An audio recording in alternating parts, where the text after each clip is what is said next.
El miembro inferior reviste gran importancia, pues sobre él nos apoyamos continuamente estando de pie. Muchas acciones de la vida diaria como correr, saltar, bailar, fintear, que sean directas o indirectas, si se ejecutan de forma inadecuada, pueden generar lesiones en las articulaciones principales del miembro inferior, generando con ello cambios en la calidad del gesto y al caminar y sufrimiento muscular. La presencia de dolor en la articulación de la cadera puede tener causas muy variadas. En niños y en individuos jóvenes denota una enfermedad importante que precisa un examen exhaustivo. Las enfermedades de la cadera producen dolor principalmente en la zona inguinal. También puede aparecer dolor irradiado a la zona de la rodilla o en la zona lumbar o sacra, o apreciarse una alteración pélvica. Muchos dolores debido a enfermedades de la articulación coxofemoral pueden aparecer a una edad determinada. Por ejemplo, como causa frecuente de alteraciones de la articulación coxofemoral, la luxación congénita de cadera y la enfermedad de Perthes en niños, la epifisiolisis de la cabeza del fémur en individuos jóvenes y en la coxoartrosis en los pacientes de mayor edad. La luxación congénita de cadera no tratada con displasia de la cavidad cotoroidea constituye una de las causas más frecuentes de deterioro articular. Los dolores producidos por sobrecarga, referidos como dolor inguinal, también sugieren displasia de cadera. La necrosis aséptica de la cabeza del fémur, las lesiones, el proceso de envejecimiento y los trastornos reumáticos y del metabolismo son situaciones adicionales que pueden conducir al deterioro articular. La articulación de la cadera está envuelta por una capa de fuertes músculos y su inspección aporta datos sobre su estado. Así, por ejemplo, si se produce un derrame articular, no se observa ningún otro signo adicional. Para la valoración del estado de la pelvis es importante considerar la posición de las piernas y de la columna vertebral, dado que su posición anómala puede deberse a trastornos de la articulación coxofemoral. La malposición de la pelvis por alteraciones de la articulación coxofemoral comporta trastornos en la columna vertebral, como escoliosis lumbar, torsión vertebral y deformación compensatoria del fragmento lumbosacro. En este taller se abordan los principales problemas que pueden afectar las distintas articulaciones del miembro inferior y su forma de corrección mediante maniobras quiroprácticas. Haremos un recuerdo anatómico del miembro inferior.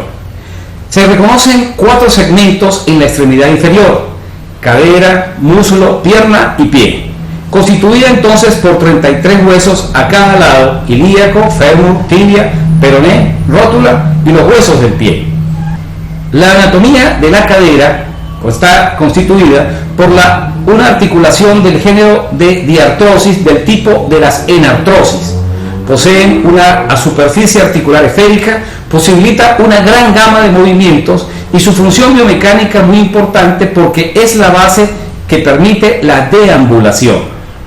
Entre la anatomía de la cadera encontramos la musculatura y entre ella los músculos flexores, entre los más importantes el psoas ilíaco y el sartorio, los extensores, el glúteo mayor y los isquiotibiales, los abductores, el recto interno, el pectíneo y los 3 aductores. Los abductores o abductores, que son el glúteo mediano y el glúteo menor. En la biomecánica de la cadera podemos hablar de la articulación o la orientación de la cabeza femoral y del cotílogo, donde el cuello femoral es oblicuo hacia arriba, adentro y adelante, mientras el cotílogo hacia abajo y adelante. Tenemos 5 ejes, en donde está el eje horizontal, que está identificado como 1, el eje vertical, que está identificado como 2, el eje anteroposterior o eje Z, que está identificado como 3, está un eje que vendría cótilo, el eje que está indicado como 4, que sería el cuello del fémur, y un eje 5 que sería un eje diaficiario desde el trocánter hasta la rótula.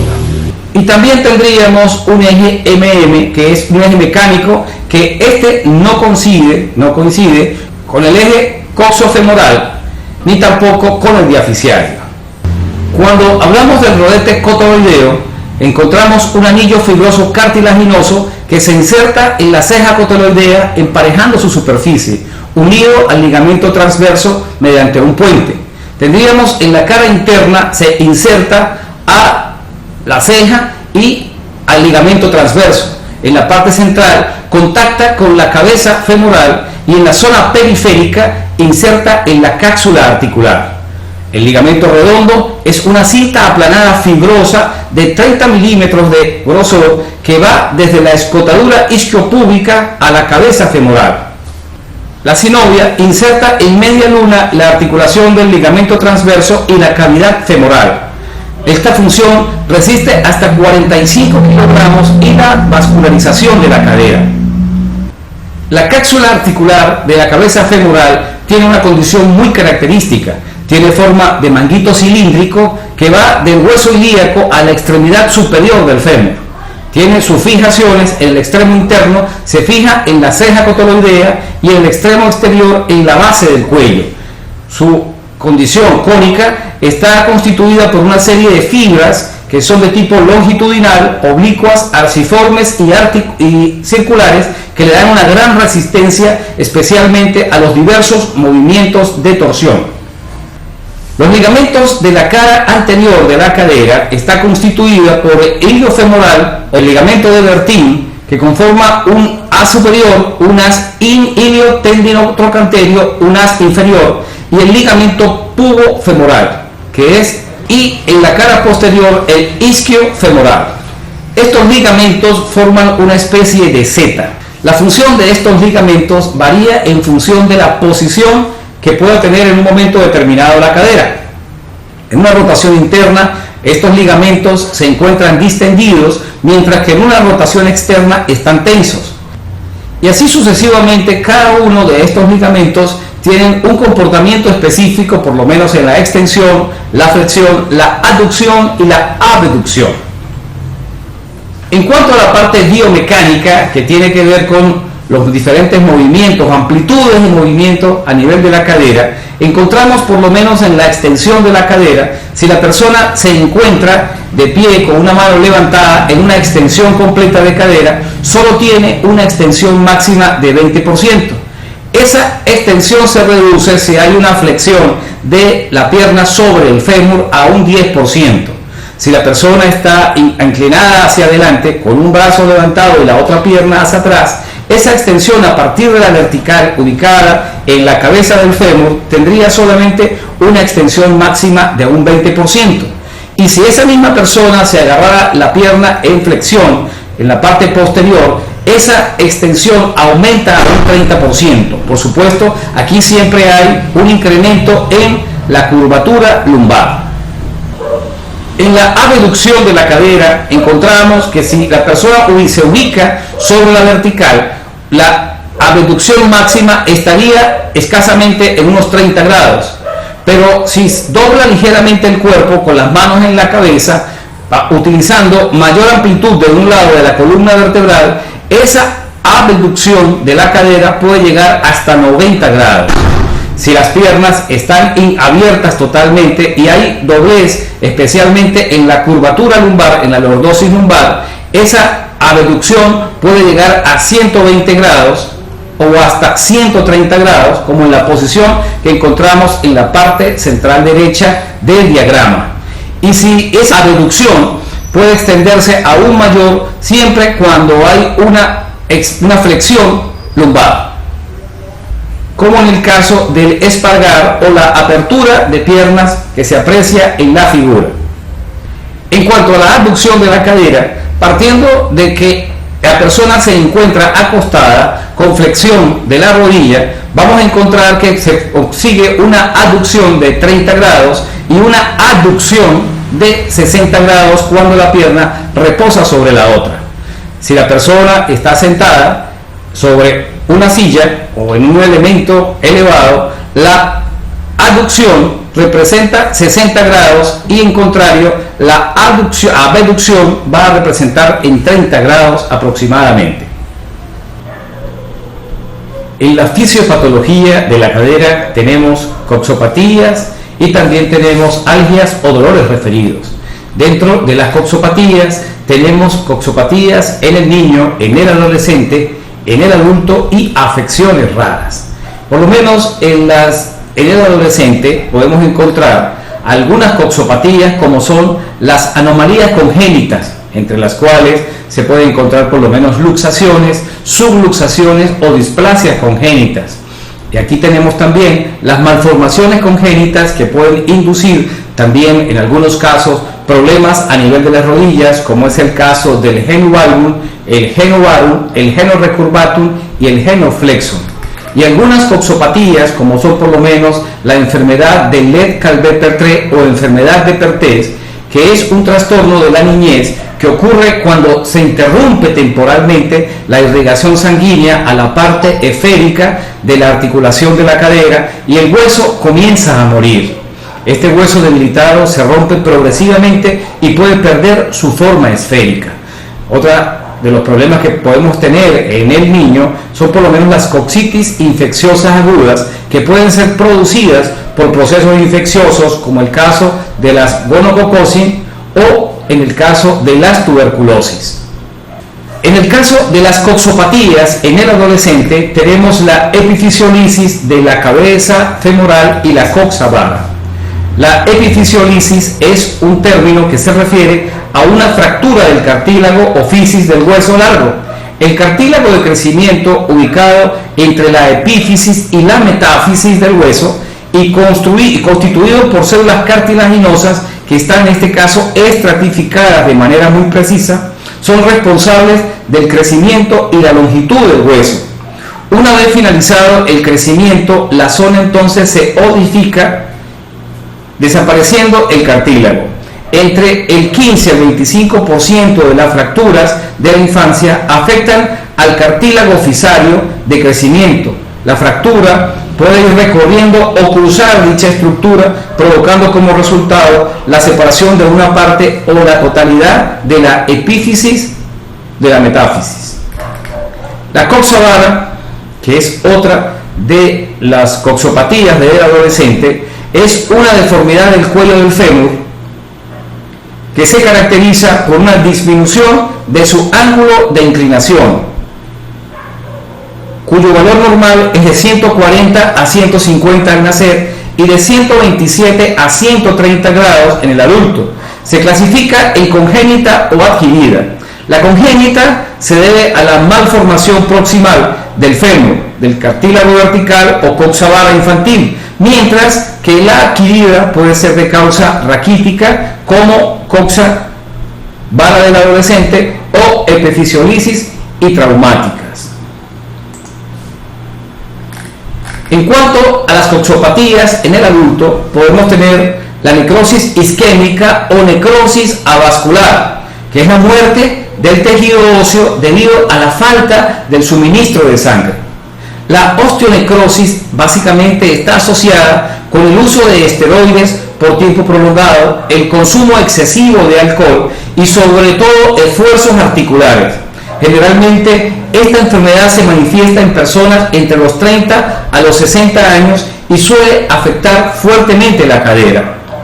También tenemos las coxitis reumáticas, que también se denominan a la inflamación de las articulaciones de la cadera y sus secuelas dolorosas, y en este caso locomotrices, relacionadas básicamente con el desgaste del sistema osteomioarticular, y otras originadas básicamente por la alteración del sistema inmunológico. La enfermedad de Payet, que es también conocida con el nombre de osteoitis deformante, denominación que hace referencia a la inflamación que acontece en el hueso y la deformación secundaria que el mismo se produce con esta enfermedad. Y las artrosis, que es una enfermedad degenerativa de las articulaciones y consiste en la pérdida del cartílago articular, la formación de osteofitos y la deformación de la articulación afectada. En cuanto a las coxopatías producidas por afecciones raras, tenemos las coxitis infecciosas, como dijimos anteriormente, producidas especialmente por gonococos o la tuberculosis. Coxopatías de origen nervioso, como son problemas producidos especialmente en áreas altas de la columna, especialmente en la zona lumbar o zona dorsolumbar, que pueden afectar seriamente el problema y generar problemas a nivel de la cadera. Tenemos también las fracturas de fatiga, que son pequeñas fracturas en un hueso ocasionadas por tensión o esfuerzos repetitivos, usualmente por el uso excesivo de esa articulación. Las fracturas, las osteodistrofias, la osteodistrofia metabólica, especialmente la osteodistrofia renal, que es un conjunto de alteraciones morfológicas del tejido óseo esquelético asociadas a la enfermedad renal crónica. Concepto más amplio que incluye trastornos básicamente en el metabolismo del calcio y el fósforo. La osteomalacia, que es fundamentalmente degeneración del tejido, y muchos tumores que pueden aparecer en la cadera. En cuanto a las algias referidas o dolores referidos, pueden ocurrir a nivel vecinal, como en este caso los abscesos, las adenopatías, o una linfadenopatía, que se refiere a una inflamación o un aumento del tamaño de los ganglios linfáticos, especialmente de la ingle y zonas aledañas. En este caso podemos tener una linfadenopatía muy fuerte, como es el caso de la hidradenitis, que es una enfermedad supurativa crónica de la piel, en donde comienzan a aparecer diferentes tipos de abscesos, úlceras e inclusive fístulas o cicatrices, especialmente en las zonas cercanas a donde existen glándulas sudoríficas apócrinas, como en el caso de las axilas y las ingles. La bursitis trocantérica, que puede afectar a la zona externa de la cadera o a la zona externa en la parte superior de la pierna, desde la cadera hasta la rodilla en el muslo. Los síntomas incluyen dolor en la parte externa de la cadera, que empeoran con actividades como estar de pie, caminar o correr.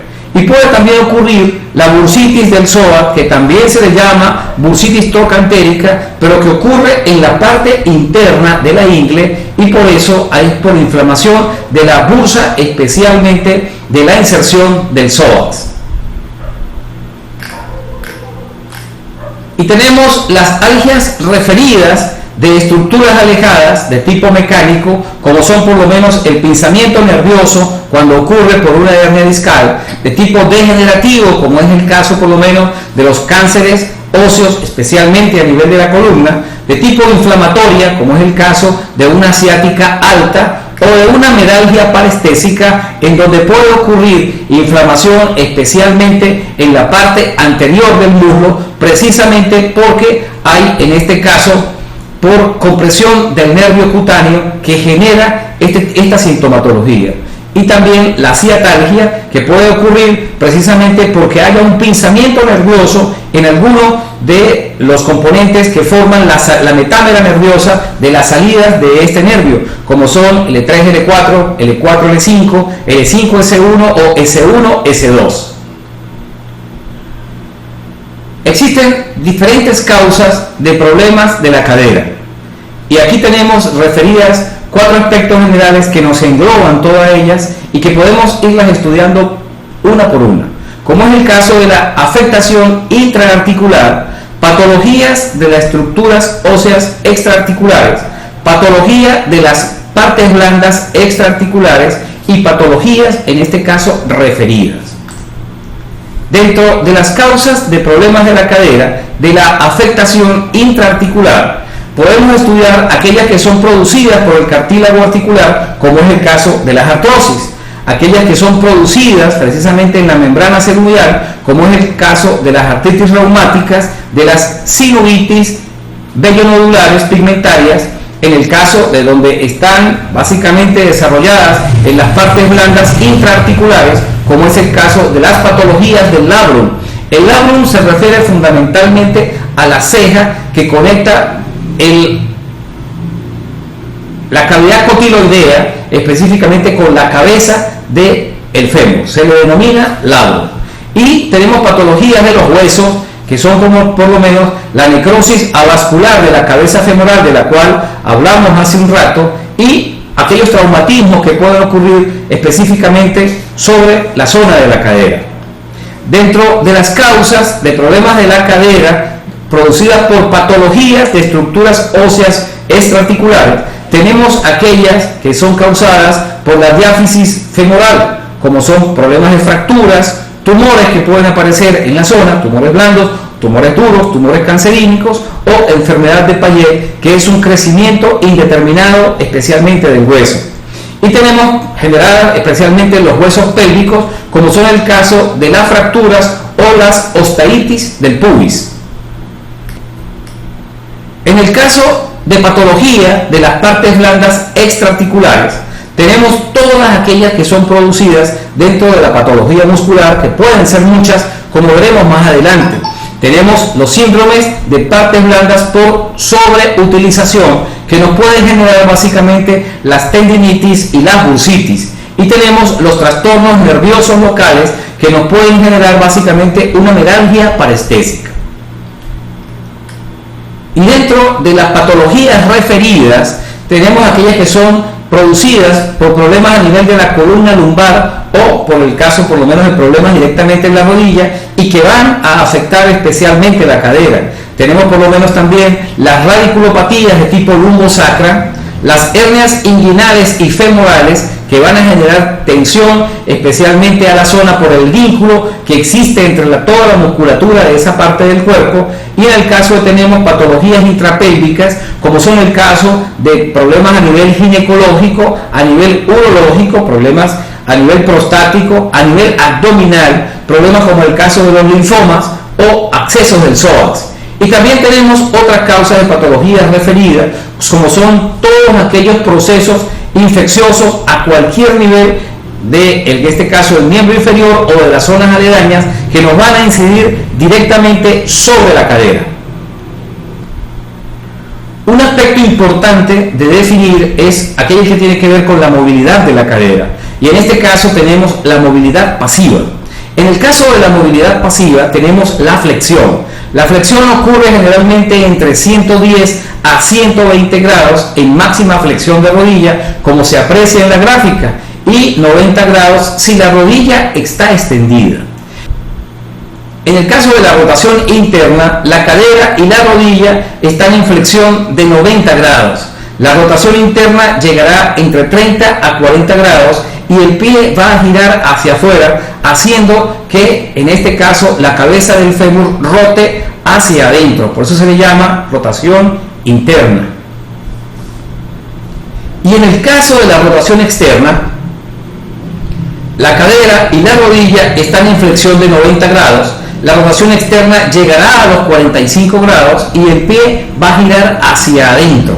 En este caso se va a producir una rotación externa. Cuando conseguimos crujidos, especialmente en la zona de la cadera, en cualquiera de estos movimientos pasivos, podemos entonces definir si hay un problema por lo menos de fijación o existe un problema de acortamiento, especialmente entre las superficies articulares de la cabeza del fémur y el acetábulo.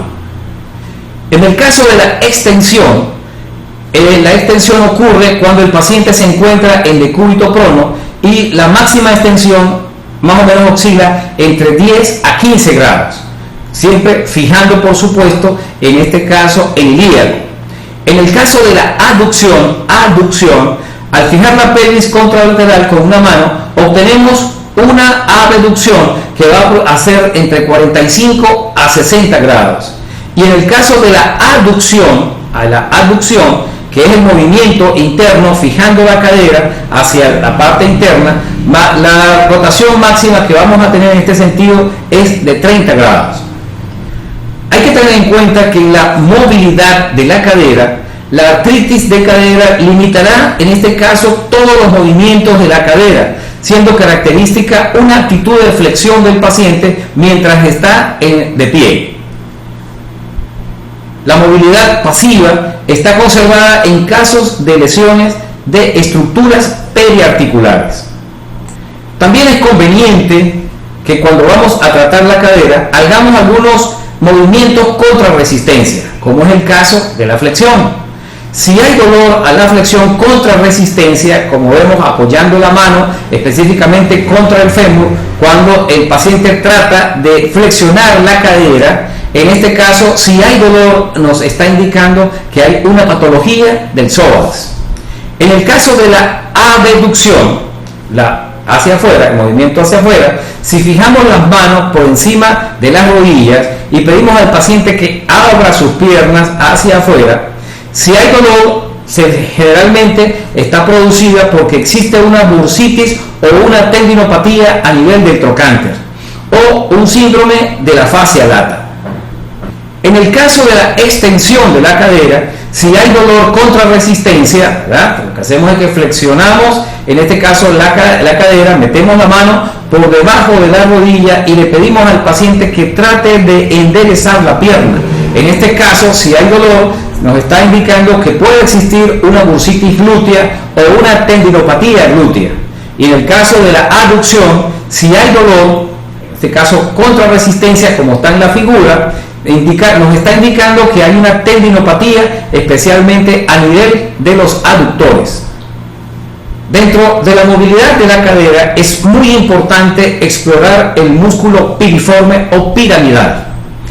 El 15% de la población presentan el nervio ciático pasando a través especialmente del músculo piriforme o piramidal y no generalmente al lado, bien sea el lado interno o el lado de afuera, el lado anterior o el lado posterior.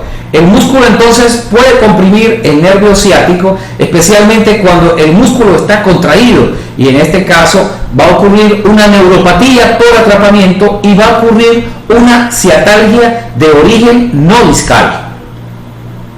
Esto básicamente lo podemos identificar cuando hacemos la maniobra del músculo piriforme, que consiste que estando el paciente en decúbito supino con las piernas estiradas, vamos a pasar la pierna afecta del problema por encima de la otra, tal como está en la figura, y contra resistencia le pedimos al paciente que haga una rotación externa de cadera.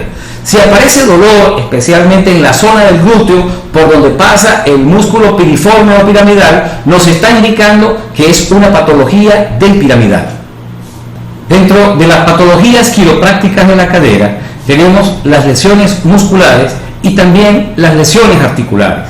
Las lesiones musculares son lesiones debidas a espasmos musculares, como es el caso por lo menos del psoas ilíaco, que es el músculo mayor de la coxofemoral. El psoas, la etiología de las perturbaciones de este músculo es múltiple y son debidas básicamente a una lesión del diafragma, a lesiones que pueden ocurrir a nivel de la lumbar 1 y la lumbar 2 y a lesiones del riñón o del uréter. En este caso, el ilíaco, este músculo está afectado en caso de lesión sacroilíaca o de disfunciones a nivel de L2 o L3, o también en caso de lesión visceral, el caso por lo menos de problemas que pueden existir en la válvula iliocecal o a problemas a nivel de la vesícula. En el caso de las lesiones musculares producidas por el piramidal, así como el psoas, este músculo posee un papel primordial, especialmente sobre el movimiento respiratorio. El piramidal se inserta sobre el sacro. El psoas tensa la sacroilíaca que controla las lesiones del piramidal. Y en este caso, estas lesiones son debidas a lesiones neurovasculares, a posturas de rotación externa de la cadera, a esfuerzos de torsión del tronco y a lesiones del útero. En el caso de las lesiones musculares, especialmente del glúteo medio, el problema más frecuente en este músculo es la hipotonia. Este músculo posee un papel muy importante sobre la estabilidad de la cadera. Las causas de las lesiones son numerosas y puede tratarse de un ilión fuera de lugar, de trastornos de la inervación L4, L5 y S1, de lesiones del útero propiamente dichas y de lesiones de compresión de la coxofemoral. En el caso del glúteo menor, las causas de las lesiones son idénticas, especialmente a las del glúteo medio. En el caso de las lesiones musculares producidas por los aductores, pueden ocasionar dolores referidos, algias del tipo tendinitis a continuación de fenómenos lesionales de las vértebras L2, L3 y L4 y de la sínfisis púbica. En las lesiones articulares encontramos repercusiones de las lesiones iliosacras sobre la articulación de la cadera. Un gran número de estas afecciones de la cadera resultan de una lesión de la articulación sacroiliaca por la ubicuidad del sistema muscular. Otro problema, en este caso de lesiones articulares, es la lesión de la compresión de la coxofemoral. Es la lesión más frecuente que podemos encontrar a nivel de la cadera y está asociada a todas las lesiones femorales. Están favorecidas por varios factores, básicamente la presión atmosférica, la posición, en este caso de bipedestación o del paciente de estar de pie, y la función de los ligamentos y los músculos, que están en constante uso y especialmente en constante tensión. El espasmo de los músculos pélvico-canterios tiene un papel primordial en el origen de esta patología por su acción especialmente coaptadora. Los músculos implicados son básicamente el piramidal, el obturador externo, el glúteo menor y el glúteo medio. También dentro de las lesiones articulares encontramos disfunción en rotación externa de la coxofemoral, posterioridad de la cabeza femoral. Y la causa, en este caso, es las etiologías de lesión en compresión de la articulación coxofemoral, dijimos que era la lesión más común, un ileón posterior o lesiones de L2 hasta S2, de la lumbar 2 hasta la sacra 2. En este caso, los mecanismos son rotación externa de la cabeza del fémur, que está fijada por el espasmo de los músculos piramidal, psoas, cuadrado lumbar, pectíneo y el haz superior del aductor mayor. Y aquí hay compresión de la articulación iliofemoral. En el caso de disfunciones articulares producidas por disfunción en rotación interna de la coxofemoral con anterioridad de la cabeza femoral, las causas son múltiples: lesiones en compresión de la coxofemoral, lesiones sacroiliacas, especialmente un ilión posterior, y disfunciones a nivel de la lumbar 4, la lumbar 5 y la sacra 1.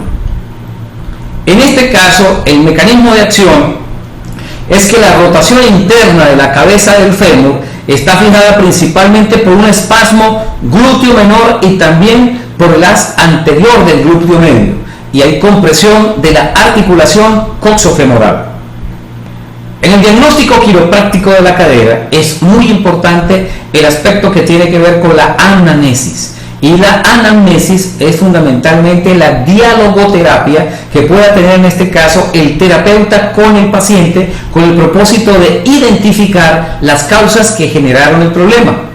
La coxofemoral está raramente en lesión primaria. Sus disfunciones son secundarias a las lesiones sacroiliacas y del raquis lumbar, que repercuten por intermedio de los músculos sobre la articulación de la cadera. Hay que diferenciar una lesión articular de una lesión metaménica, que se traduce por dolor en el dermatoma y en el esclerotoma.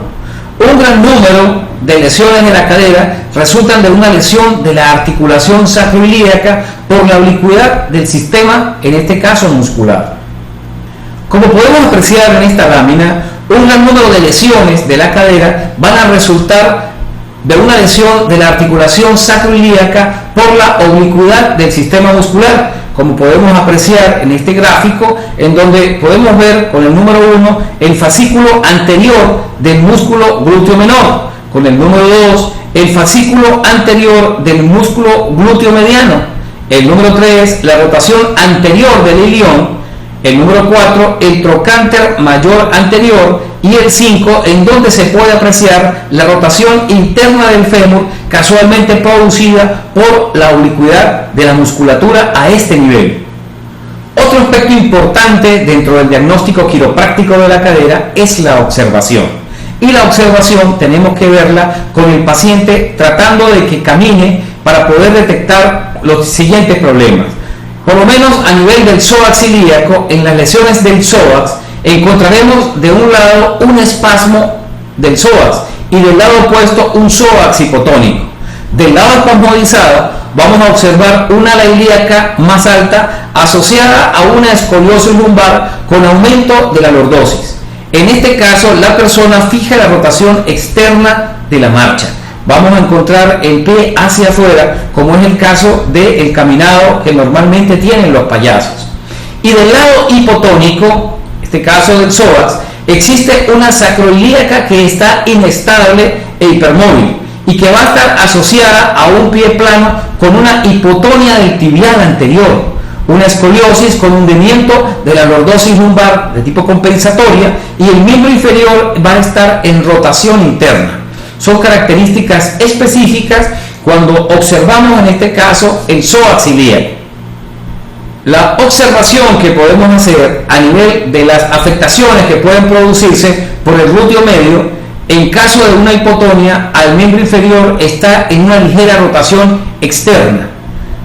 Una ala ilíaca está más alta, un hombro está más alto y una ciatalgia vamos a encontrar de tipo de L5, siguiendo especialmente la secuencia del dermatoma. A nivel de la observación que hacemos en el glúteo menor, en el caso de la hipotonia, el miembro inferior está en una rotación interna por una ciatalgia de la lumbar 5. Y en el caso de la observación que podemos efectuar a nivel del piramidal, encontramos en casos de espasmo de este músculo, el miembro está en rotación externa, la pelvis está horizontal, notamos ciatalgias o lumbalgias asociadas especialmente a dolores cervicales. En el siguiente diagrama podemos apreciar cómo se encuentra la musculatura, especialmente en toda la zona de la cadera. Y podemos apreciar las represiones musculares de las disfunciones de la articulación sacroilíaca sobre la articulación coxofemoral. A nivel de los abductores, encontramos en la observación que provocan un genovalgo del lado espasmado y un ascenso del ala ilíaca del lado opuesto, es decir, del lado hipotónico. Aquí la lesión de compresión de la coxofemoral es la lesión más frecuente y está asociada a todas las lesiones coxofemorales, por lo que es importante definir y entender esta patología en el paciente dentro del marco de la quiropráctica.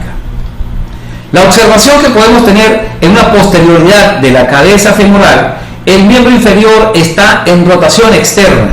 Observamos dolores a nivel de la parte posterior del trocánter mayor del glúteo, con ciatalgias o tendinitis de los abductores. Y en la anterioridad de la cabeza femoral vamos a observar dolores a nivel de la parte anterior del fémur, de la cabeza del fémur.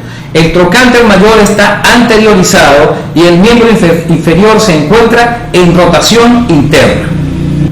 A los test de movilidad vamos a encontrar en una posterioridad de la cabeza femoral, observamos una restricción o dolor en la rotación interna y en la abducción. En la anterioridad de la cabeza femoral vamos a notar una restricción en rotación externa y en aducción. La palpación es uno de los elementos importantes desde el punto de vista quiropráctico cuando se hace un diagnóstico quiropráctico de la cadera. Podemos encontrar que cuando el psoas está espasmodizado o hipotónico, la palpación va a despertar dolor, especialmente en la zona espasmodizada. En el glúteo menor, la palpación despierta dolor en la parte alta del glúteo. En el piramidal, la palpación despierta dolor del ligamento inguinal y dolor a nivel de la parte central del músculo. En el ilíaco notamos un espasmo que produce una flexión de la cadera y una rotación interna del miembro inferior. Y la palpación en la posterioridad de la cabeza femoral notamos dolores de los músculos piramidal, del psoas y de los aductores. En cuanto al aspecto neurológico se refiere, el dolor de la cadera puede estar en relación con dolores referidos a partir de los nervios sensitivos cutáneos. En el caso, por lo menos, tal como se ve en el gráfico, de la ramificación cutánea lateral, de la rama ventral del primer nervio torácico, de la ramificación cutánea de la rama dorsal del 12º nervio torácico y de la ramificación cutánea lateral del nervio abdominogenital mayor, nacido de L1, y del nervio femoral cutáneo lateral, nacido de L2, encontramos entonces dolor y tumefacción, especialmente en el área de influencia de estos nervios. Dentro del diagnóstico quiropráctico también desempeña un papel muy importante la aplicación de pruebas funcionales. Existen una serie de pruebas que nos pueden indicar los diferentes problemas que tenemos tanto a nivel de la musculatura como a nivel de la articulación, en este caso coxofemoral. Aquí tenemos por lo menos algunas de ellas. El test de Patrick o de Fader, también llamado test de flexión, abducción, rotación externa. En este caso, el paciente está sobre la espalda, colocamos el pie de la pierna afectada sobre la rodilla del lado opuesto. La cadera está flexionada y separada, girada hacia el exterior. Si observamos en esta posición un dolor en la ingle, nos indica una patología de cadera. También podemos apreciar que muchas veces hay limitación en el movimiento y habría que medir la distancia que existe desde la rodilla hasta la camilla en cada uno de los lados que se está testando.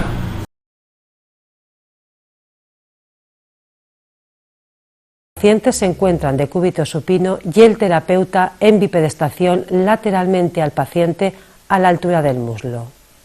El terapeuta flexiona la rodilla llevando el maleolo externo de esta pierna por encima de la rótula de la pierna extendida.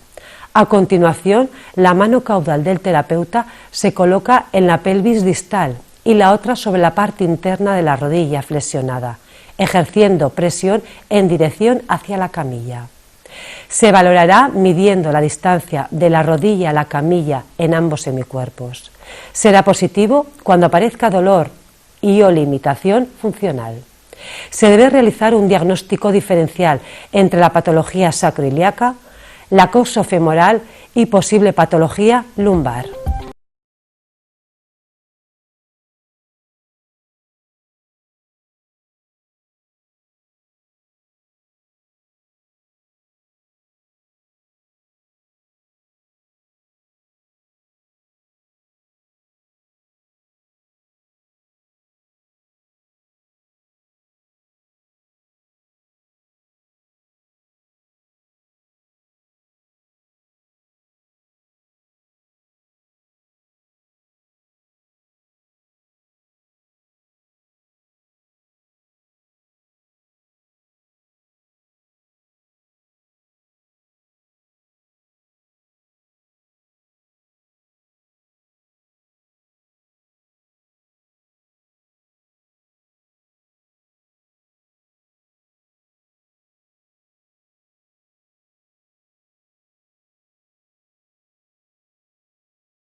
Vamos a realizar una toma en la parte craneal de la cresta ilíaca y la otra toma se realiza sujetando la pierna del paciente en flexión de rodilla. Partiendo de flexión de cadera y abducción, manteniendo estable la pelvis, realizaremos una extensión de cadera y dejaremos caer la pierna hacia la aducción hasta que se sienta movimiento en la pelvis. Será positivo si la pierna permanece en abducción. Es importante mantener la pelvis estable y la extremidad inferior que se está valorando en extensión de cadera y rotación externa neutra. De lo contrario, la prueba estaría mal ejecutada. Se aplica para evaluar la longitud del músculo recto femoral y se relaciona a la presencia de dolor facetario al nivel de la columna lumbar, provocando una anteversión pélvica en cadena cinemática cerrada, lo que generará una hiperlordosis aproximando las facetas y generando dolor. Aplicación del test. Usuario en prono, las manos del tratante en espina ilíaca posterior-superior.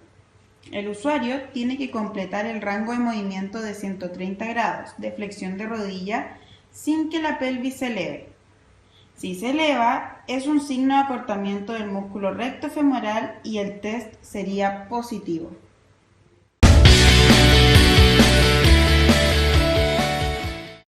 El paciente se encuentra en sedestación, efectúa una flexión de la extremidad inferior por articulación de la cadera y la rodilla y con el brazo ipsilateral le acerca a la parte superior del cuerpo, La otra extremidad permanece en extensión.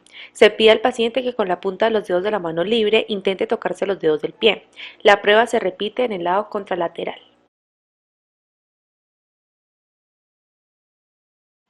Valoración. Si existe contractura de la musculatura isquiocrural, el paciente no llega a tocarse los dedos del pie y se queja del dolor tirante en la parte posterior del muslo.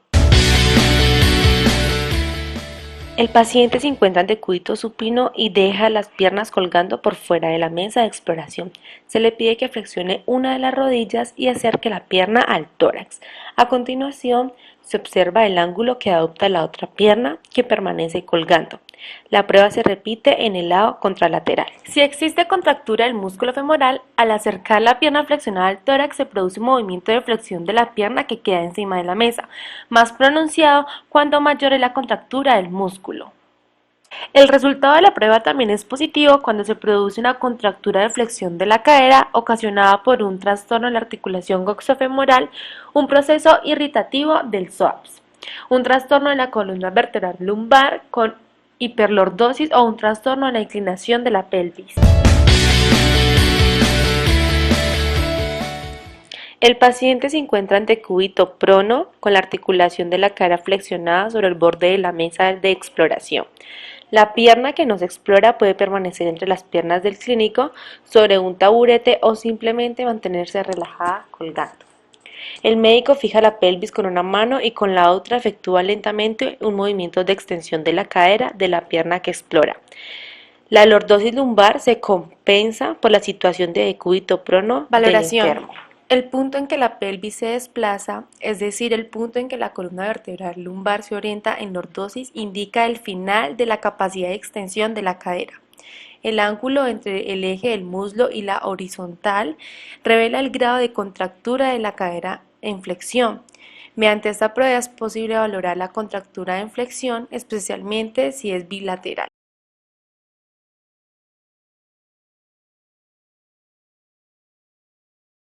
Se solicita al paciente que se apoye en el borde de la camilla con la pelvis y que se siente dejando una pierna fuera de la camilla, manteniendo la cadera contralateral al lado a valorar en flexión. Será positivo si el muslo contrario permanece por encima de la horizontal. Podría haber un acortamiento de otros flexores de cadera, como del recto femoral, que podría evidenciarse en una extensión de rodilla o por el tensor de la fascia lata, que podría reflejarse en una abducción de cadera.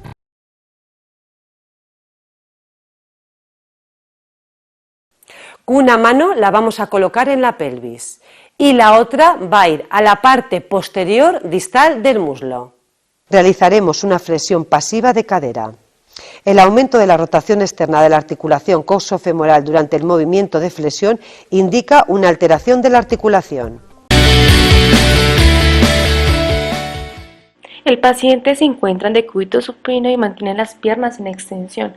El clínico levanta ligeramente una pierna con una mano mientras golpea con el puño la planta del pie en dirección axial. La fuerza del golpe se propaga hasta la articulación coxofemoral. La aparición de dolor en la ingle o en la zona del muslo próxima a la articulación indican una alteración de la cadera, ya sea coxartritis o coxitis, y en pacientes portadores de prótesis indica un aflojamiento del implante. Cuando se examinan las caderas del recién nacido, deben evaluarse estos niños en un ambiente acogedor cuando estén calmados, mirar la movilidad espontánea de cada una de las caderas, posteriormente evaluar los signos de Ales Galeazzi, la abducción simétrica de ambas caderas que puede llegar a 80-90 grados, o sea, casi tocar el borde de la mesa. Seguidamente miramos cada una de las caderas, vemos el ortolani con el dedo medio en el trocánter y verificamos si está o no presente, lo hacemos comparativamente. Seguidamente hacemos maniobras luxantes o de Barlow al aducir y pistonear la cadera. También lo hacemos de manera comparativa y después vemos otros signos en los hallazgos tanto en los muslos como en la cadera. Vemos las relaciones del pulgar, el índice y el dedo medio que deben estar en una sola línea. Si encontramos que el índice está más superior o ascendido, nos hará sospechar una luxación de caderas. Lo hacemos igualmente comparativo y repetimos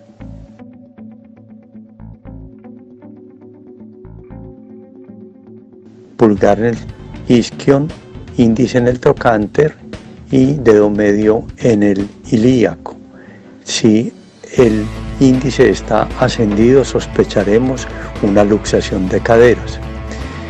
Entonces esto lo repetimos en cada una de las caderas para verificar su estabilidad.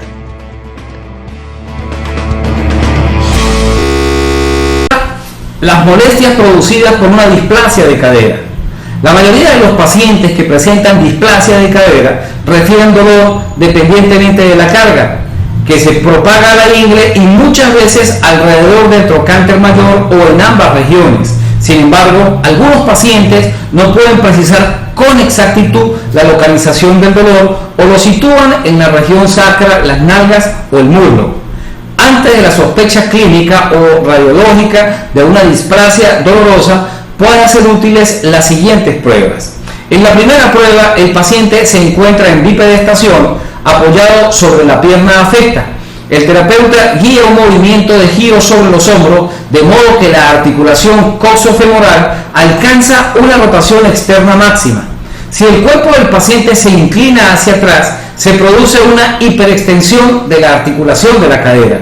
Si hay displasia de cadera, entonces es frecuente apreciar dolor en la ingle. Si el paciente realiza una flexión hacia adelante y la cadera rota hacia adentro, las molestias en este caso desaparecen. En una segunda prueba, el paciente se encuentra en decúbito prono, acostado boca abajo. Se puede realizar con un saquito de arena bajo la rodilla. Bajo presión en la zona glútea se producirá una rotación externa progresiva de la pierna flexionada con la rodilla. Sin ir aplicando fundamentalmente para evaluar la cadera. Es el rodete glenoideo que está entre la ceja cotiloidea, en el cotilo, y la cabeza del fémur. El test del labrum, por lo menos a nivel anterior, lo podemos hacer colocando al paciente en decúbito supino. En este caso, el terapeuta va a hacer en un primer momento una flexión completa, rotación externa y abducción de la cadera, pasando entonces progresivamente a la extensión, aducción, rotación interna. El test es positivo si provoca dolor y puede acompañarse de un clip mientras efectuamos la prueba. En el caso de lesiones del labrum posterior, pues la prueba es todo lo contrario. El paciente se encuentra en decúbito supino, pero en este caso el examinador, el terapeuta, va a realizar primero una flexión, aducción y rotación interna, pasando luego a una extensión, abducción, rotación externa. El test en este caso igualmente es positivo si provoca dolor y puede acompañarse de un clip. Otro aspecto importante de tener presente dentro de lo que es el diagnóstico quiropráctico es la evaluación del juego articular, especialmente sobre los tres ejes de movimiento, y en este caso lo haremos sobre la cadera. Para explorar por lo menos una extensión a lo largo del eje longitudinal, como aparece en la figura, el paciente se encuentra en decúbito supino con la cadera extendida y la rodilla del lado afectado flexionada, de modo que la parte inferior de la pierna forme un ángulo de 90 grados. Con el brazo derecho bajo la rodilla del paciente, en este caso el quiropráctico tira firmemente del fémur derecho hacia adelante hasta que se extienda del todo y se llegue al juego articular. Con la mano izquierda se palpa la articulación para examinar su movimiento. En el caso de deslizamiento superinferior con flexión de la articulación de la cadera, el paciente está en posición supina con la pierna del lado afectado flexionada por la rodilla y la cadera.